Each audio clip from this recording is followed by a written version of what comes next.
amigos, mi nombre es Stingray Tarra, soy estudiante de segundo semestre de Psicología de la Universidad Área Andina y hoy quiero que me acompañen en un viaje hacia el nexus de nuestro sistema. Sí, exactamente, estoy hablando de nuestro cerebro.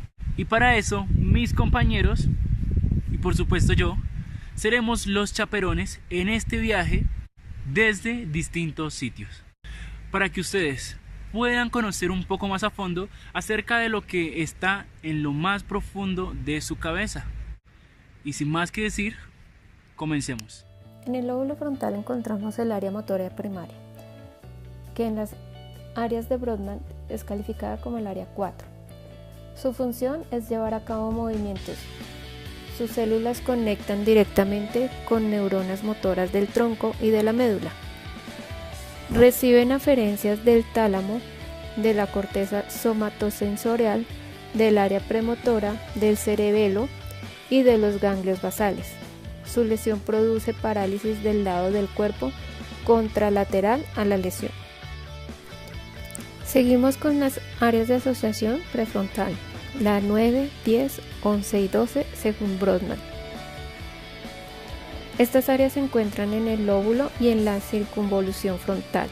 La lesión bilateral de esta corteza produce cambios permanentes en la personalidad del individuo.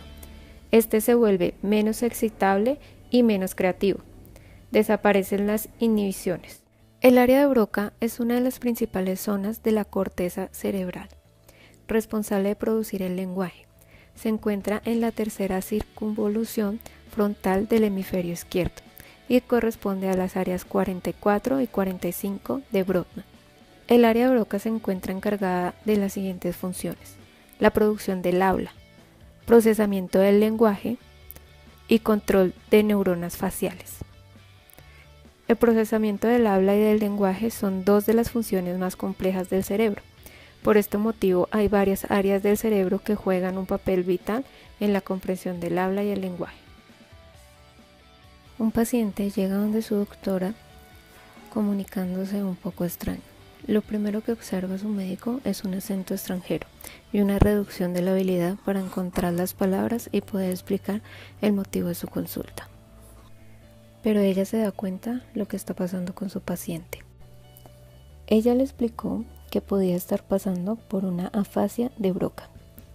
La causa más frecuente son los ictus en la zona de la arteria cerebral media izquierda. Se trata de una arteria que irriga las áreas del lenguaje. Otras causas pueden ser tumores cerebrales, infección, intervenciones quirúrgicas o daño cerebral traumático. Comenzó haciendo una evaluación neuropsicológica.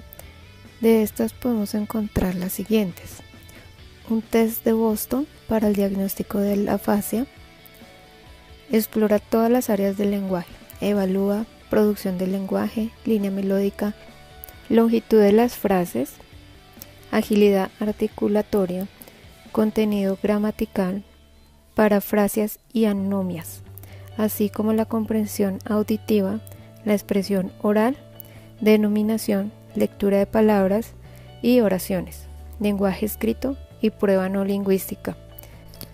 Test de toque. Evalúa la comprensión de órdenes de dificultad creciente a través de la identificación de formas y colores. Test de vocabulario de Boston. Se evalúa la capacidad lingüística a través de estímulos verbales y gráficos.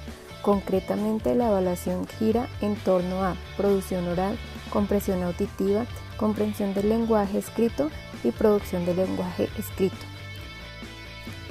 Tratamiento. El tratamiento de un paciente con afasia es un conjunto integrado de intervenciones que se dirigen a el lenguaje y la comunicación, los aspectos cognitivo-conductuales y de adaptación del paciente, la intervención con la familia, los aspectos sociales. Esa fue Sandrita contándonos un poco acerca del lóbulo frontal, donde encontramos el área motora primaria. Y ahora vamos para donde otra Sandra. Sí señor, Sandra Milena. En este grupo tenemos dos. Ahora veamos de qué trata su clase. Entonces, con el fin de que usted aprenda, quiero que me lea qué es el lóbulo temporal. El lóbulo temporal es uno de los 6 lóbulos más importantes principales de cada hemisferio del cerebro. Alberga la corteza primaria de la audición del cerebro, maneja el lenguaje auditivo y los sistemas de comprensión del habla.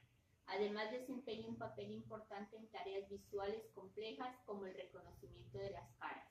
Esto quiere decir, querida estudiante, que cuando nosotros estamos escuchando música, cuando estamos hablando, también en lo que es la memoria y el control de las emociones tiene que ver este lóbulo, ya que estas son las funciones principales de él.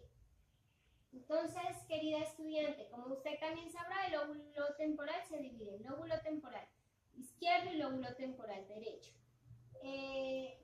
Mire, en esta imagen tenemos el lóbulo temporal. Esta vendría a ser su parte superior izquierda y esta vendría a ser su parte superior derecha. ¿Listo? Bueno, querida estudiante, vamos a hablar de las áreas de Brodmann. Entonces, quiero que me nombre cada una de ellas y yo le voy a ir diciendo. Bueno, la primera dice corteza auditiva primaria 41-42. Sí sabrá que ellas son las encargadas del proceso de la audición. La segunda, secundaria 22. Bueno, también hace parte de la parte de la audición. Reconocimiento visual de objetos 20, 21, Reconocimiento visual de objetos, estudiante, es lo que es capaz de percibir el ojo humano. ¿Sí comprende? Sí. Lo que hay, mejor dicho, lo que hay al frente de nuestros ojos. Sí, vamos sensoriales. Con las funciones. Falta uno. Tenemos en la primera tenemos la producción del sonido, que ya le había dicho, por medio, podemos estar escuchando música, alguien nos puede estar hablando y cosas así. Siga con la otra. Vía visual ventral implicada en la visión. La vía visual ventral implicada en la visión es, querida estudiante, la que ya le había dicho, encargada de decir qué hay al frente suyo, qué hay al frente mío, qué hay hacia atrás mío. Asociación entre información visual y auditiva. Esa es, trabajan de la mano, van junticas. Cuando hay algún problema en ella, pues no, cuando hay algún problema en alguna de esas dos áreas, pues obviamente que ese proceso no se va a poder llevar a cabo. O bien sea el proceso de la audición, o bien sea el proceso de la visión. Producción y la imitación oral. Producción y imitación oral, estaríamos hablando del área de Wernicke, que es, ¿usted me está comprendiendo lo que yo le estoy diciendo? Sí. A eso es a lo que hace referencia. Lo que no comprende. Sí, señora, lo que usted comprende. Vamos, ¿se acuerda que yo le había dicho que de lo del reconocimiento de caras íbamos a hablar después? Sí. Bueno, entonces estamos hablando de la prosopagnosia, que es la incapacidad de reconocer los rostros. ¿Qué es la prosopagnosia? Un fallo de nuestro sistema nervioso cuya consecuencia es que quien la experimenta no es capaz de reconocer el rostro humano. Sí, señorita, lo que habíamos hablado hace ratito, ¿se acuerda que yo le había dicho que es incapacidad para reconocer la cara de la persona? Supongamos, la persona que sufre, supongamos que usted sufriera de prosopagnosia, no fuera capaz de reconocer mi cara, me viera distorsionada, ¿sí? Ahora sí yo te pedí que me hagas una maqueta de las regiones cerebrales. Entonces, muéstrame dónde está el lóbulo temporal. Eso. Y dime cuáles son, dime dos funciones del lóbulo temporal y dos áreas. Las funciones se trata sobre lo auditivo. Sí, señorita. Y sobre lo del lenguaje. Sí, señora. Dos áreas. Las áreas. Te voy a ayudar. A ver, ayúdeme. Wernicke. Wernicke y la otra no me recuerdo. Bueno, 40, 41, 22, 21. Listo. Como te veo muy atenta, pues te voy a pasar. pero quiero que le pongas más ganas a la temática, si no, pues lamentablemente con el profesor que siga es muy probable que te quedes. No, profe, gracias, te agradezco. Quedó bien aprendida la lección. Bueno. Parece que esa alumna casi se nos queda. Esa fue Sandrita con el lóbulo temporal y sus funciones referentes a lo auditivo y el lenguaje. Ahora vámonos con Luis, veamos qué sigue en este viaje. Para esta ocasión explicaré el sistema límbico, también conocido como el cerebro emocional. En el sistema límbico o la personalidad tiene dos facetas interrelacionadas: la mente que piensa y el cerebro racional. En el cerebro emocional es donde se siente. Aquí las circunstancias de estas dos facetas determinan en gran parte nuestra personalidad y el equilibrio. Cada una tiene su naturaleza y sus diferentes características. La mente emocional es mucho más rápida que la mente racional.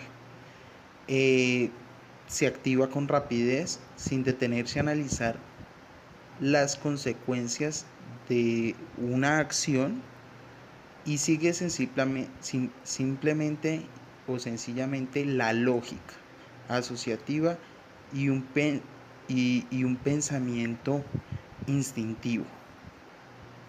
La mente racional, en cambio, establece relaciones entre causa y efecto y es mucho más objetiva. Aquí sencillamente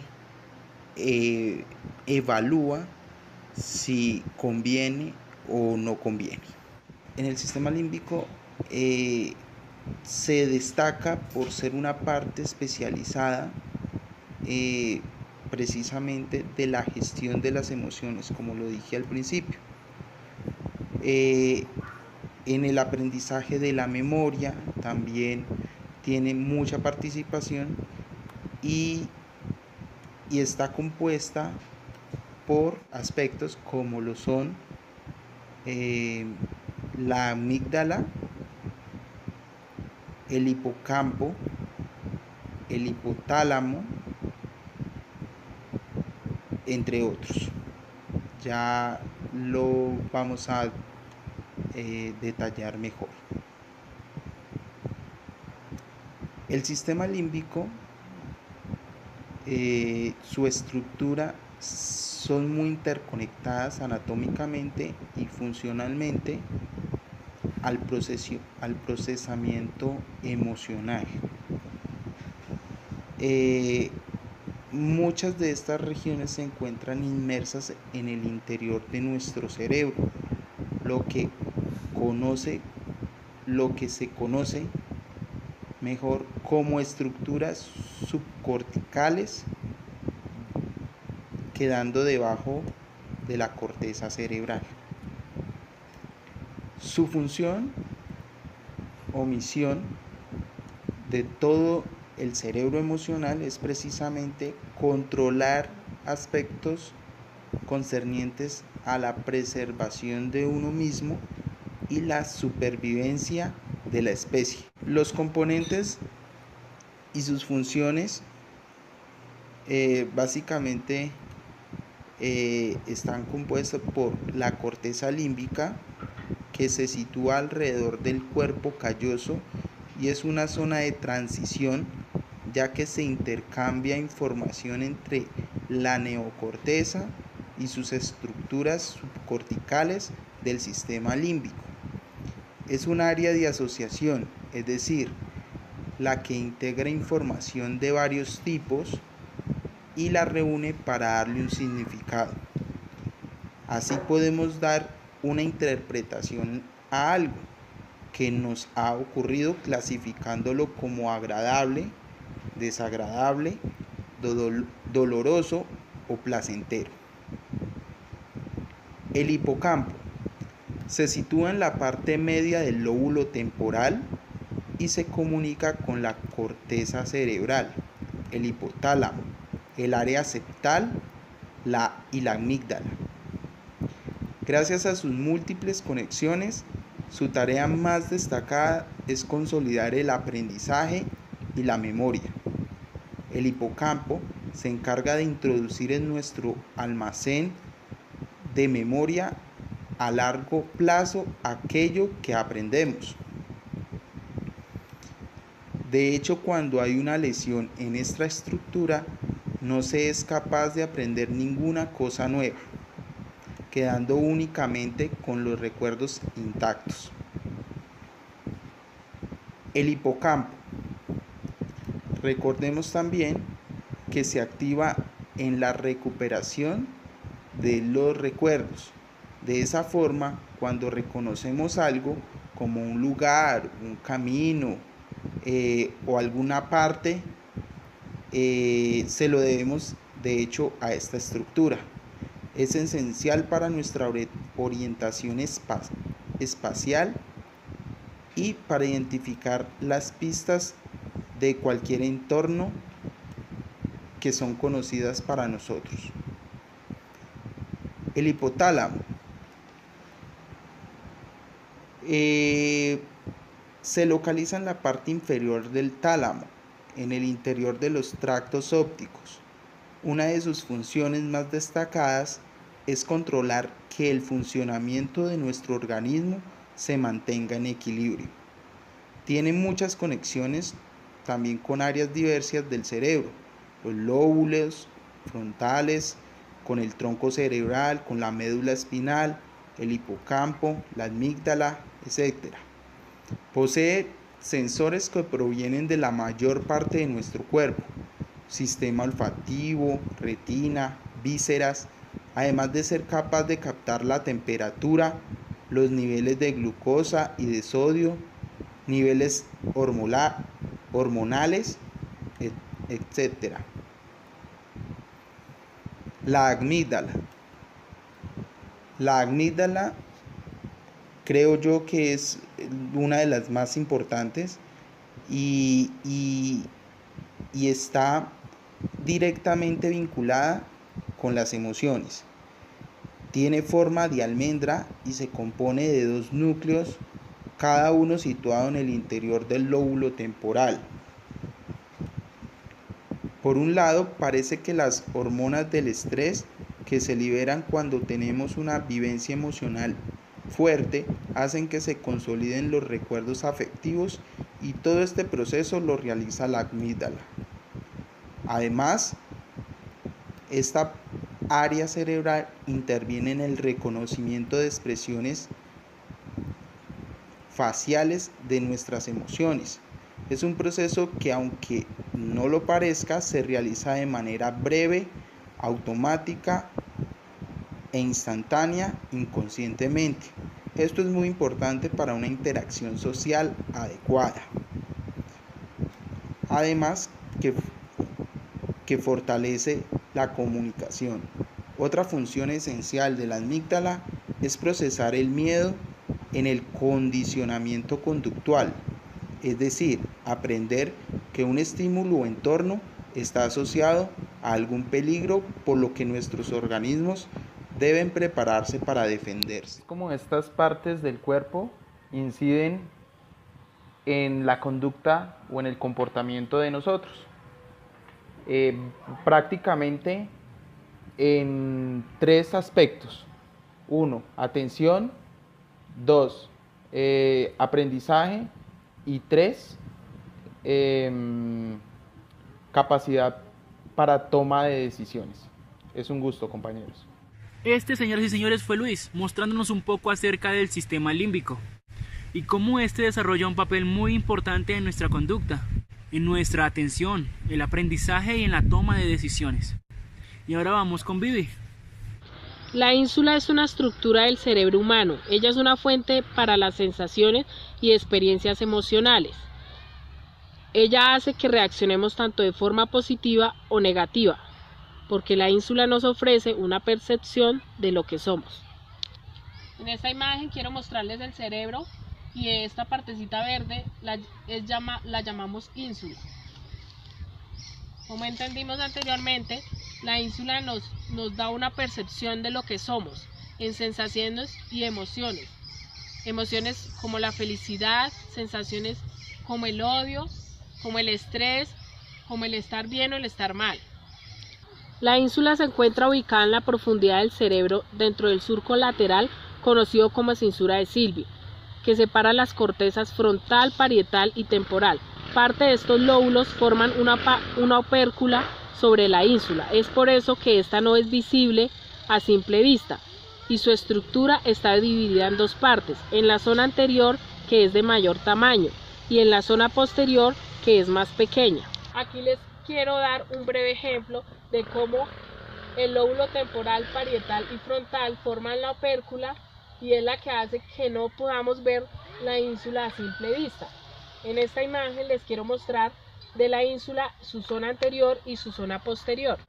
La ínsula funciona como un centro integrador de diferentes sistemas. Esta región cerebral tiene una fuerte implicación en los procesos emocionales, de autoconciencia e incluso en procesos de lenguaje y sentidos como el gusto y el olfato. En estas imágenes les quise representar la empatía y el reconocimiento emocional. La ínsula es un papel clave en el reconocimiento de emociones y en la empatía, en lo que respecta a las emociones de alegría y sorpresa, así también como el dolor. En el extremo inferior de la ínsula se encuentra la principal área sensorial del sentido del gusto. En este punto es donde la información gustativa se hace consciente. También la ínsula participa en la percepción del olfato, si bien este sentido tiene una red neuronal a lo largo del encéfalo. En estas imágenes les quise representar el sentido del gusto y el sentido del olfato. Debido a las conexiones de la ínsula con el sistema límbico, según investigaciones realizadas, esta estructura interviene en los procesos de adicción, contribuyendo a mantener una conducta adictiva. Esta relación se debe a la implicación de la región insular con la integración entre emoción y cognición, implicada en el fenómeno de craving o intenso deseo del consumo. La función vestibular hace referencia al equilibrio corporal y la estabilidad o control del cuerpo, consiguiendo controlar las funciones autónomas del sistema nervioso y garantizando funcionamiento básico del organismo.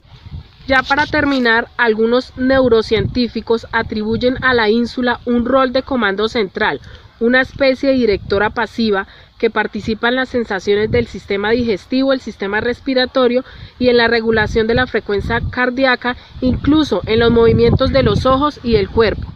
Esa fue Vivi y su explicación de la ínsula. Ahora vamos con Sarit y el lóbulo parietal. El lóbulo parietal se encuentra cerca del centro del cerebro, detrás del lóbulo frontal, delante del lóbulo occipital y por encima del lóbulo temporal. Constituye aproximadamente una quinta parte de la corteza cerebral, situado en una ubicación central. El lóbulo parietal recibe proyecciones desde el lóbulo frontal, lóbulo occipital y lóbulos temporales. Funciones del lóbulo parietal. En términos generales, el lóbulo parietal tiene dos funciones principales: somatosensación y la integración sensomotora.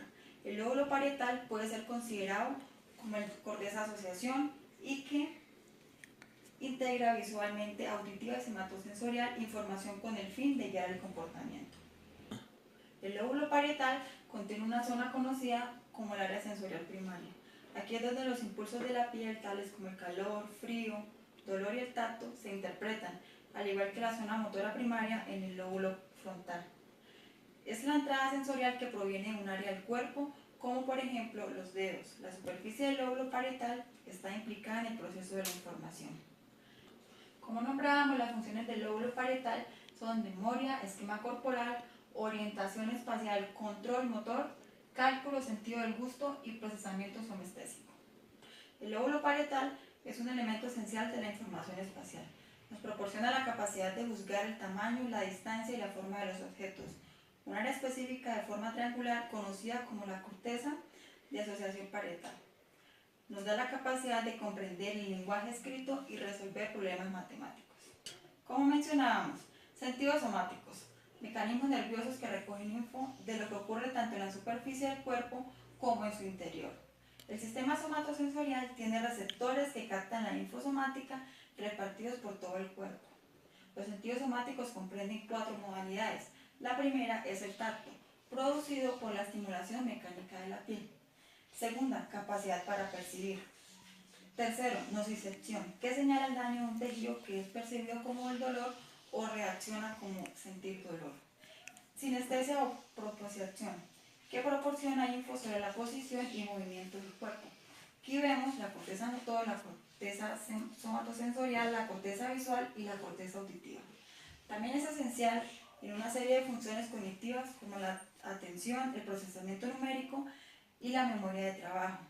Junto con el lóbulo frontal, el lóbulo parietal demuestra la mayor expansión de la evolución en términos de tamaño cortical. Patologías del lóbulo parietal. Los daños en el lóbulo parietal izquierdo pueden dar lugar a lo que se llama síndrome de Hertz. Incluye confusión de derecha a izquierda, dificultad con la escritura, que se le llama grafía, y la dificultad con las matemáticas, que se le llama cálculo. También puede producir trastornos del lenguaje, se le llama afasia, y la incapacidad para percibir los objetos normalmente se le llama agnosia. Las personas con daños en los lóbulos parietales a menudo muestran déficits tales como alteraciones en la imagen corporal y las relaciones espaciales. Una de las lesiones son miembro fantasma e negligencia espacial. Como mencionábamos, los daños en el lóbulo parietal, que es la confusión de derecha a izquierda, dificultad con la escritura, dificultad en las matemáticas, inhabilidad de percibir objetos normalmente, que es conocido como la agnosia, y pérdida del lenguaje, que es conocido como la afasia. Ahora, los daños en el lóbulo parietal derecho. Pueden dar lugar a no reconocer parte del cuerpo o espacio. A eso se le llama negligencia hemisférica, que pueden poner en peligro muchas habilidades de cuidado personal, tales como vestirse y lavarse. Las lesiones en el lado derecho también pueden causar dificultad en hacer las cosas. A eso se le llama apraxia constructiva.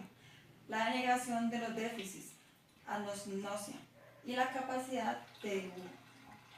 Y el daño bilateral son lesiones de gran tamaño a ambos lados. Puede causar síndrome de Bailey. Este se caracteriza por la incapacidad de controlar voluntariamente la mirada, y que también se le llama apraxia ocular, y la incapacidad para integrar componentes de una escena visual, simultaneidad, y la incapacidad para alcanzar con precisión un objeto con una guía visual. A eso se le llama ataxia óptica. Esas son las funciones del lóbulo parietal y algunas de sus patologías. Gracias. Y para terminar este viaje, ahora voy yo. Y vamos a indagar un poco acerca del lóbulo occipital. Se encuentra ubicado en la zona posterior del cerebro, entre el cerebelo, el lóbulo parietal y el lóbulo temporal. Es el núcleo del centro ortimáxico central, en el sistema visual de la percepción. Es uno de los lóbulos más pequeños que posee nuestra corteza cerebral.